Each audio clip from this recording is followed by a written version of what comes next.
Hey, what is going on, guys? Welcome back to another episode of More Than Athlete Podcast. I'm here today with my co-host Eli Swope, and today we're just going to dive in a little deep on NIL, trying to give you guys a little view of what it really is, what to expect, what's scary about the pros and cons, all that stuff. For me personally, I'm more on the athletic side. I don't really know the business part of it, but so for me, I know NIL is huge. It can change where you want to go to college. It overall just changes your perspective on, do you want to go to school for education or do you want to go to school for who's going to give you the most money and so you can provide for your family.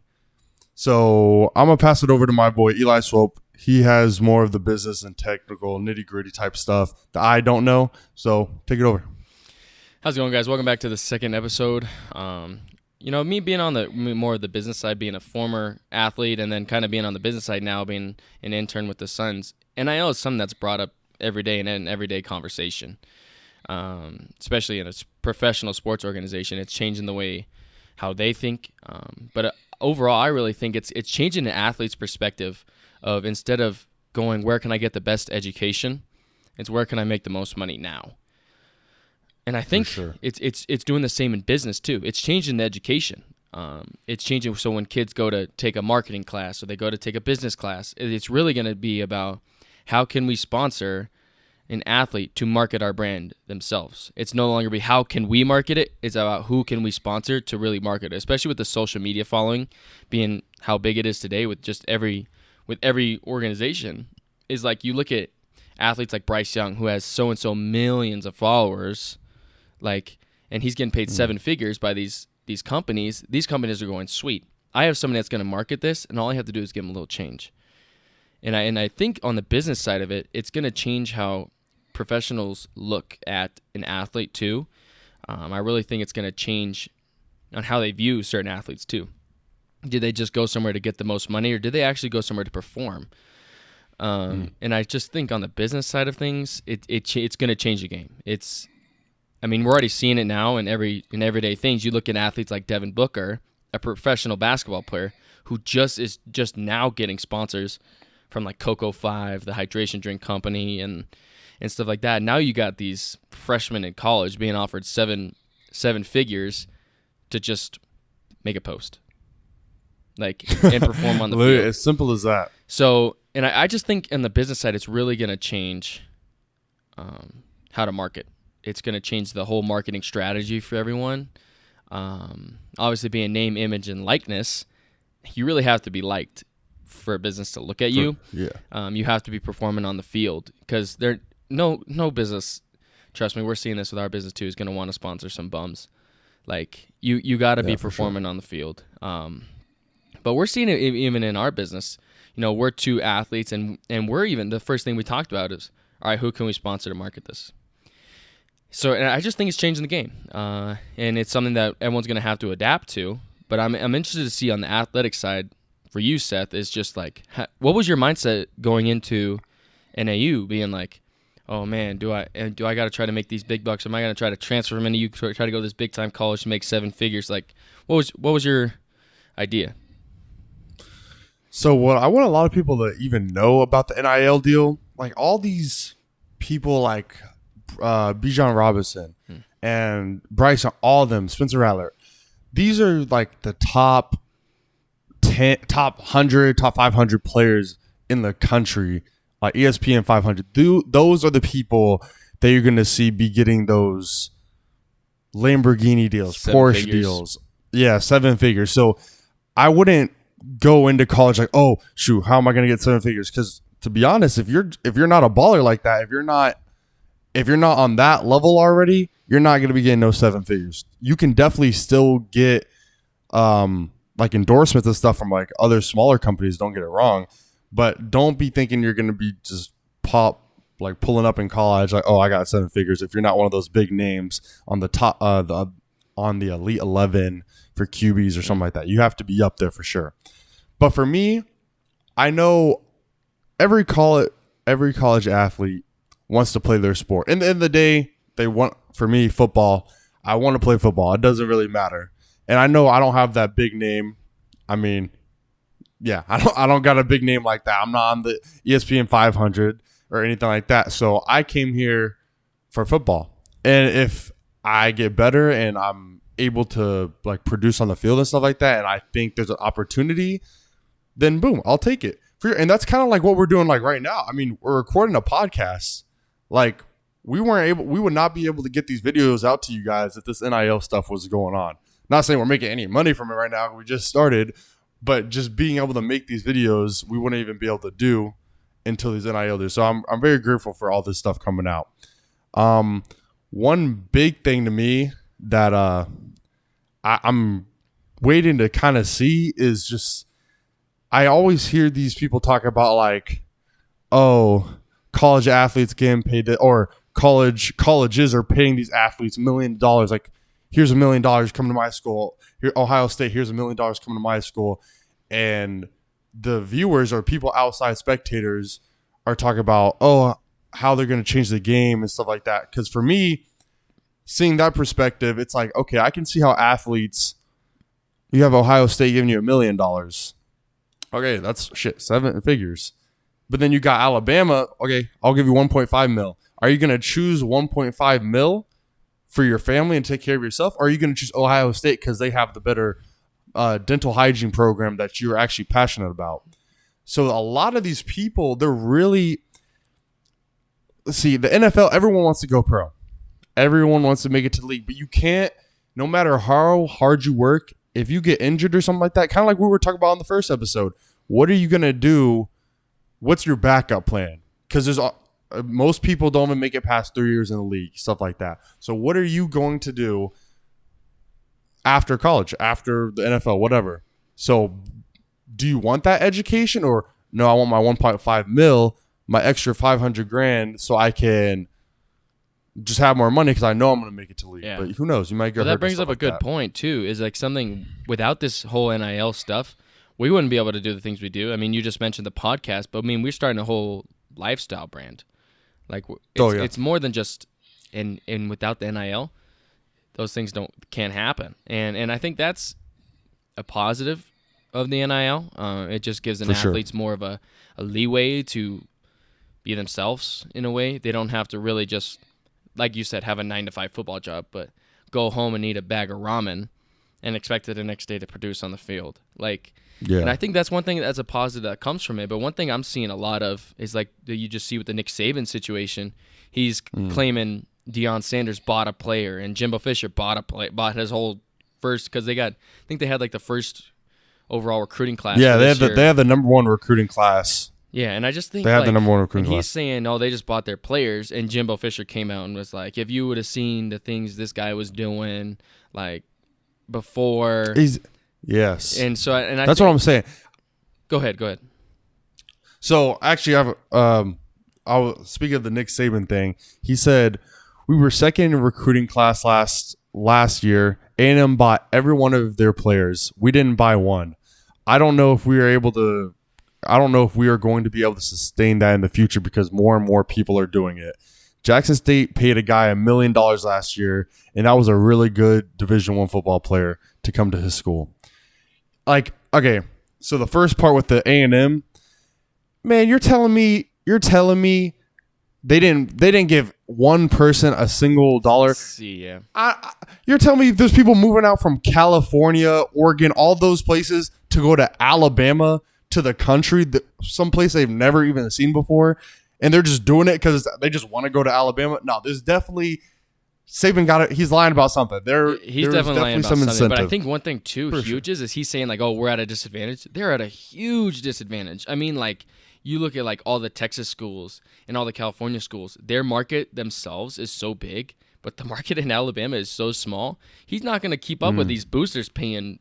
Like Texas people got that oil money. Like they're gonna get their money. They're gonna pay the players.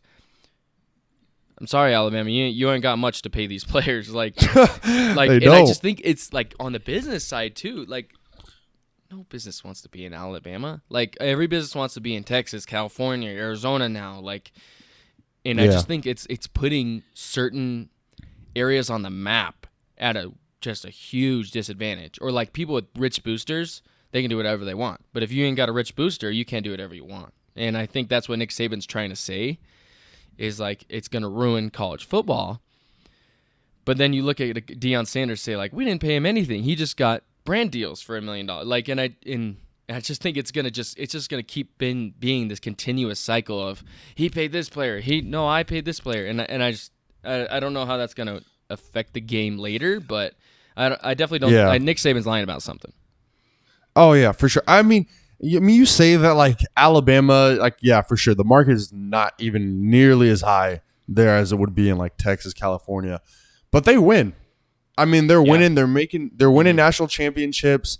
Their names out. Everyone knows who Alabama is. I don't know how many natties they have, but it's up there. Like they're consistent winners. And like I was saying earlier, football is the number one like marketed like television seeing. Like they make the most money off of football. So you're telling me you're a team that wins all the time, who probably gets paid one of the most from television, like ESPN and all that, just from being on there, just because there's so many viewers.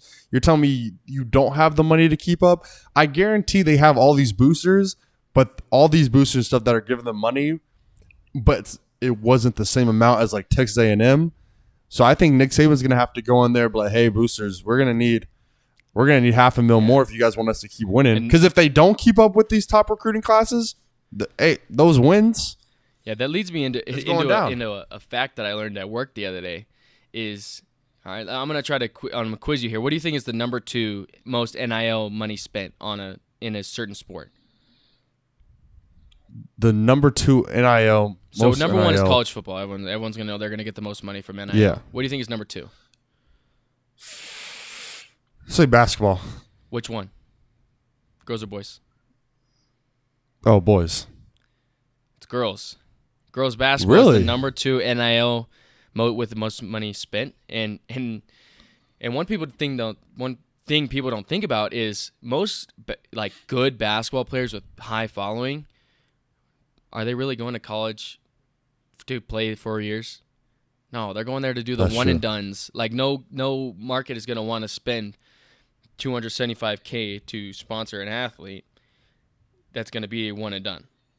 And everything's gonna a whole nother with the NBA PA, like everything changes then. So and I thought that fact was crazy, just because if you look at it, crazy. Certain WNBA players, they're like Diana Taurasi, the GOAT. She is the GOAT. Yeah, for sure. Her max contract is $225,000 a year, and you look at some athletes with huge social media followings. Like I'm gonna bring up the Cavender twins that are all over TikTok. Like I don't remember how much their NIL deal was, but they're getting huge money from NIL. So how is that going to translate? Are they going to want to stay longer? Are they going to want to take a redshirt year, make some money, and then wait to go pro? Oh. So that was a question I asked the president of the Mercury. I said, "Hey Vince, is this going to change how you guys recruit? Is this going to change how you guys scout? Like how are you guys going to get less players because they're not making money in the WNBA?" He said, "One thing we got to hope for is they want to play pro." Which I don't think that's going to be a problem, because I feel like every athlete, especially if you're that big and you can go pro, I don't think it's going to, like, they can only play college football or college basketball for 4 or 5 years max. With now that this COVID stuff is kind of scooting out the way and there's no more like COVID years and all that, it's about 4 or 5 years max if you have a redshirt year. So eventually, I don't know. Actually, that's tough, because they can really make some money off of the market if they just stay in college. Think about it. If the max contract is $225,000 in the WNBA, which in itself is ridiculous, because I mean, NBA players are coming out making $40,000 or $40 million a year. You're telling me you can't pay WNBA players no more? Because I'm telling you what, Diana Taurasi would sauce some players in the NBA. She puts on a show every night, and she getting paid $200. Like that's not even enough to live for how much they travel, how much they got to send money back to their kids. They still got to pay themselves. They live away from their families for so long. And I think that's gonna be the main thing that I think makes it where college players go pro instantly is that they're just going to have, or at least for women's basketball, because they get paid so low compared to men's. I don't know what the viewings are. And I don't know all that, like how that compared to That's men's a whole and all nother that. topic, yeah. Yeah, that's a whole nother topic. But they're just going to have to pay. They might honestly just have to start paying the WNBA more, which well deserved. They need to. But I mean, if you're only paying $225,000 a year, and you have the Cavender twins. I believe it's Cavender. I'm not sure. Yeah, on TikTok, you have them making. They can make $500,000, $750,000 just from like TikTok and all this other stuff. Why would I go to the league and lose all my salary and lose all that? I mean, to get paid half as much. Yeah, exactly. Which I'm interested to see how it'll affect the game of college football. Like, is it just going to be like 5 teams are overpowered? Which I think, for me personally, being more of like inside of a front office with a professional sports organization, I think college teams are going to have to get a salary cap just like the professionals are, because I mean, you look at Bijan Robinson, the dude got a Lambo, and got a Lamborghini, and then our good friend Keon got a truck before he even went to Ohio State. Like, he wasn't even there, and this dude got a truck in the NIL stuff. It was crazy. And then I heard, I forgot who told me, but Spencer Rattler drives. I mean, he apparently drove a new car every day. Like, is what what it felt like. Yeah, I heard something like he has like, I think he's sponsored by Jeep or something like that. Mm-hmm. So he gets he has like 6, like he had 2 or 3 of the new Jeeps. I'd have to look it up once we're done here, but I'm just interested to see, like, man, are these players going to want to leave after their 3rd year to go pro, to go in that high draft pick? Are they going to be like, I'll wait 1 more year to now? Is that? Go ahead. Sorry, my bad. But so that Jeep, let's just say Spencer out. Let's say he's sponsored by Jeep. He gets the newest Jeep every single year it comes out. Is that not gonna follow them to the league? Like, when he goes to the pro, it's different, because you think about it. You got PAs now. You got the NFL PA and the NBA PA, or whatever, however many sports there are, players associations. It all changes. They're gonna ask for more money. They're gonna like, because now they made it. They're where they want it to be. They kind of have the leverage, and I think that's where NIL is kind of scary. Is we're giving these young kids, 18, 19 years old, leverage. We're giving them it's one thing for me too, is as an athlete, I was like, give me that money. Like, I want my money. But now I'm like, man, these athletes are going to have a lot of say. Like, they're going to think they rule the world.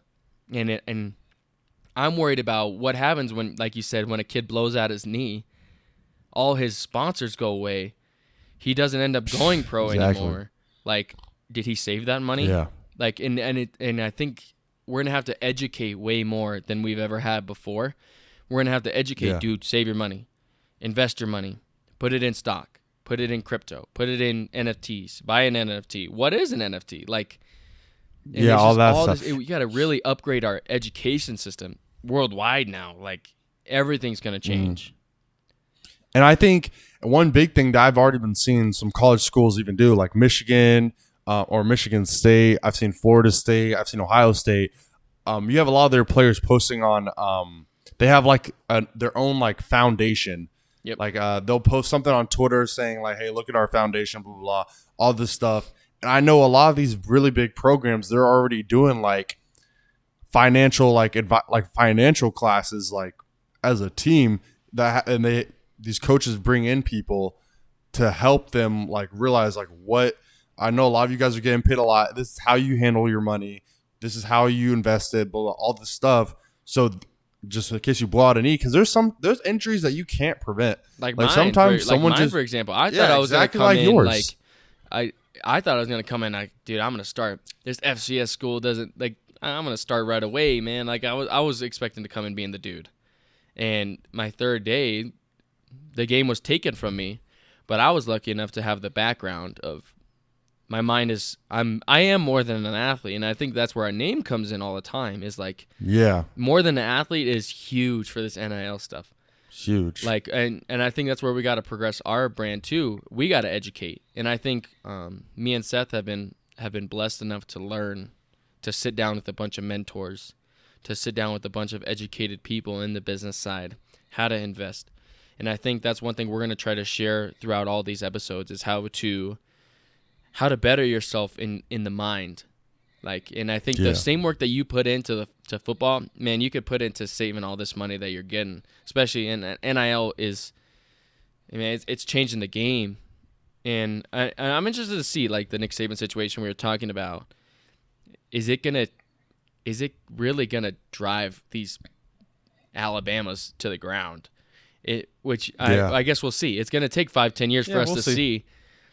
For sure. But in my opinion, I think their NIL has to have some regulations. Like, and I know I'm gonna get some backlash for that from certain players, but man, we can't pay these 18, 19-year-old kids with no education on money. We can't pay them $1 million. Like, and I already know some like high school kids, especially being the receivers coach at Chandler now. Like some of them are already being talked about. Like, hey, you come here, you're gonna make $8 million throughout your time. Like, dude, you're putting a lot of pressure on an athlete. Like, you're putting a lot of pressure on the athlete. The more pressure, you already got to worry about going there, getting better, and starting. Now you got to worry about, oh, shoot, now I got to perform. If I don't perform, I lose all this money stuff. Which pressure could either break you or it can make diamonds. So, yeah, you never know. You really never know. And I really think when it comes to the NIL stuff, like 8 figures and how you were talking about how it should be limited and they should be making $1 million. How much do teachers make? Teachers make it depends on the state, but I know in Arizona it's like $50K. Here. Yeah, that's okay. So if a teacher who makes $50K can have a solid life, like you don't need to have $1 million to sustain your life. Like it could just be $100,000, and I promise you that's more. If you make $100,000 a year as a college athlete, and you're if you're living educated well off. If you're educated well, yeah. If you know how to save your money, well, for sure. But like, what I'm trying to just get at is like, you really don't. They don't need to be putting millions and millions of dollars into all these people. Which again, like you said, there could be backlash because I'm still on like both sides. It's like, oh yeah, I'm kind of biased myself. Like sure, I'll take 7 figures. But also, I don't know how I would even do if I just had 7 figures in my account. Like, yeah, I'm educated with like money and stuff like that, but I don't really know. Yeah, and it's something especially for me and you being with our brand that we're releasing here pretty soon, is like, I mean, we're blessed to have all these mentors, but man, I'm worried. Like, I'm worried about these kids. Like my younger brother, I know he's gonna grow up to be a stud, but I'm kind of taking on my responsibility to educate him. Hey, man, if you're getting paid this 7 figures to go to LSU, which is his dream school, like, man, you got to know how to save that money. Like, you're going to open a business. Just start a nonprofit. Like, donate some money. Like, and I think it's huge. It's going to be huge. The education system for me is going to be the biggest factor in how this NIL stuff goes. Because I think without the education, it's going to tank. I think they weren't ready for how much these athletes were getting paid when the NCAA accepted this, and I don't think they were ready for it. And I think one thing they were not thinking about is how much the education system is now going to have to change. Are we going to have to give more money to teachers to educate these young kids about money? Are we going to why don't we split, instead of some businesses just giving some athletes 7 figures? Why don't we give the teachers? Let's split that 7 figures between the teachers to have them teach a financial class, to have them teaching how to invest. So I think it's a question it's always gonna linger through everywhere. But I'm interested to see how it goes for sure. Oh yeah, only time will tell for sure. Yeah. Only time's gonna tell. But throughout our episodes too. I mean, we're gonna have to talk about. It's gonna be a continuous topic. It's gonna be in every podcast. It's gonna be, man, did you see this new deal? Man, did you see this? Like, it's gonna be in every podcast, and then this is a topic that we could talk about for hours and hours and hours. But I don't know. I'm just interested to see. Yeah, and which I'm happy we get to talk about it because I hope as we gain the following and the viewers and stuff like that, like this is another platform for like your younger brother, for young people to see who haven't made it into the college level yet, to see like, okay, this is what it's about. This is what it's really like. This is what I need to do. Oh, I should start.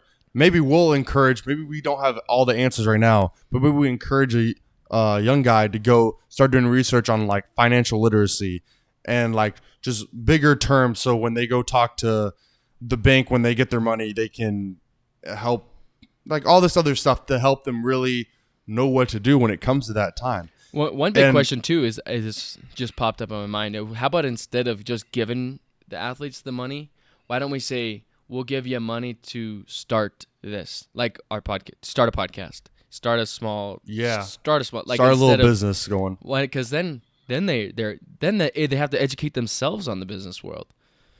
And there's some NIL deals that like the name, image, likeness stuff, all that.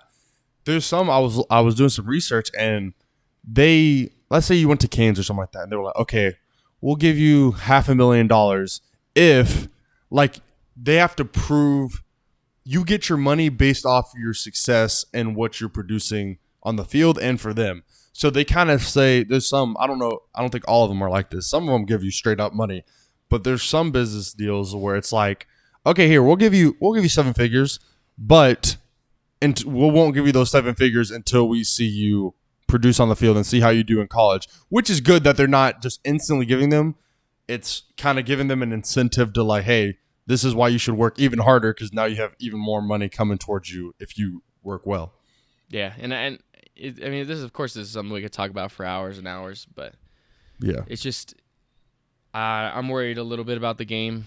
I'm worried about everything, and especially being on the business side. Like, man, we're giving these athletes a lot of leverage, and they're gonna think they own the company. Like they're gonna think they're gonna think they're the CEO sitting in the boss man chair. They're definitely putting more power into the players' hands. Mm-hmm. But see, that's the thing too. Where we're talking about like Alabama and Texas and all this, like, and how they for sure have the money to be paying millions of dollars.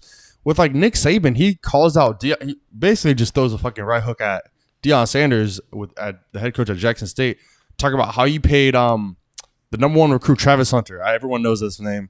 I think he was the number 1 DB, number 1 player in the country. He's nice. Yeah, he's valid. No, he's valid for sure. But like Coach Saban's calling him out, like, hey, you paid this guy $1 million last year to come to your school, and I think you're telling me Jackson State. I don't think Deion Sanders even makes $1 million. Like, there's no way they said they have like $8 million to go into their program in general, and he's that's what I'm saying. $1 million. There's no way. Like, not and it does is Jackson State, is that FCS or FBS? Believe it's an FCS HBCU. Yeah. Okay. That's what I was thinking. So you're telling me an FCS school, that's the same level of school. That's the same level of school that I'm in right now at NAU, is paying people someone. I know it's the best player in the country. I know it's the number 1 recruit. I promise you, they don't have the funds to even do that. Yeah. And I feel like it kind of makes me mad. It's because it's like Coach Saban's really calling them out for getting the number 1 player, but I think like, Nick Saban's a little salty he didn't get the number 1 player. I mean, exactly. For as long as this dude has taken the number 1 player, like, he can chill out for 1 year. Dude, that's what I'm saying. He got Texas A&M got the first recruiting class. We got the second. Oh no. RAP, we got the second best recruiting class. Like, no. Like, you still got the second best recruiting class. I don't know why you still get like an insane amount of 5 stars, all this stuff. So I don't know. It's like, it's crazy. But I think, is there really anything else? No, I think this is something we could talk about forever, but I think this is something that we should probably cut off just to save some time here. But yeah, we want to thank you guys for listening. If you guys have any questions, please feel free to put them in the comments. We'll go through and answer every single one of them. Please make sure to like and subscribe. Share this video to your friends and family. We'd greatly appreciate it. But I'm going to turn it over to Seth to sign us off. All right, guys. I really appreciate you guys stopping by. Look for episodes coming out every Sunday. Like Eli said, like, subscribe, share. We really think this is going to go in a positive direction, and I appreciate you guys. Appreciate you guys stopping by. We'll see you guys next week.